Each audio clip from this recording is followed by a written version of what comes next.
வணக்க நண்பர்களே, எல்லோரும் எப்படி இருக்கீங்க? நல்லா இருக்கீங்களா? நானும் என் பொண்ணும் ஒரு ஃபங்க்ஷனுக்காண்டி கிராமத்துக்கு போயிருந்தோம். இப்போ நாங்கள் வர்ற வழியில் நெல் அவிச்சு அந்த ரோட்டில் காய போட்டிருந்தாங்க.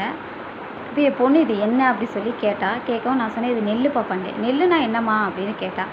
எனக்கு அப்படியே ஆயிடுச்சு. நெல்லுனா என்னவா அப்படின்னு சொல்லிட்டு அப்புறம் விளக்கம் சொன்னேன். நம்ம சாப்பிட்றோம்ல அரிசி, அந்த அரிசியிலேருந்து தான் நம்மளுக்கு சாப்பாடு வருது பாப்பான்னு சொன்னேன். அவளுக்கு அது புரியல. அப்புறம் அந்த இறங்கி அந்த நெல்லை அள்ளி என்னுடைய பொண்ணுகிட்ட நான் காட்டினேன்.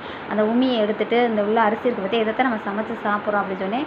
அவளுக்கு அது புரிஞ்சிச்சா புரியலன்னு தெரில. நெல் அப்புறம் அவள் அடுத்தடுத்து கேட்க ஆரம்பிச்சிட்டா. அது எதுலேருந்து வருது என்ன அப்படின்னு கேட்க ஆரம்பிச்சிட்டா. நான் விளக்கம் சொல்லிக்கிட்டு இருந்தேன். புரிஞ்சிருக்கும்னு நான் நினைக்கிறேன் அவளுக்கு.